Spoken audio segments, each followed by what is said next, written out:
If you want to create a subdomain for your domain inside Namecheap, this video will walk you through the entire process step by step.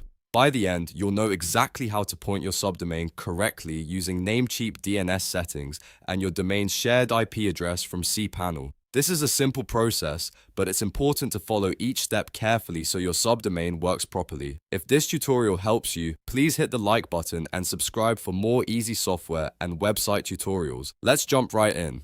First, open your Namecheap dashboard and sign in to your account. Once you're inside, look at the left-hand menu and click on Domain List. This will show you all the domains connected to your Namecheap account. Find the domain you want to use and then click Manage next to it. Now, you'll be taken to the domain settings page. The first thing you need to check is the name server setting. From the name servers dropdown, make sure Namecheap BasicDNS is selected. This is important because your DNS records need to be managed through Namecheap for this method to work correctly. If your domain is using a different name server, you may not see the right DNS options available. After that, go to the Advanced DNS tab. This is where you can create and edit DNS records for your domain.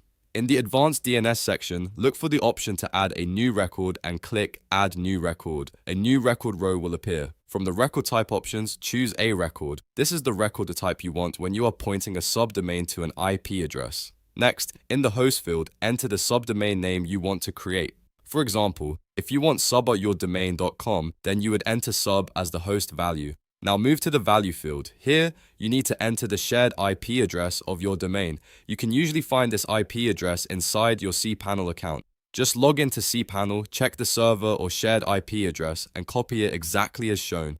Paste that IP address into the value field in Namecheap. Once that is done, make sure to click the tick or save option to confirm the record. This saves your new A record and tells DNS where your subdomain should point. After saving, your subdomain is created in Namecheap. Keep in mind that DNS changes can take some time to fully update across the internet, so if it does not work right away, give it a little time and then test it again. You can also refresh your DNS or check it later once propagation has started. And that's it.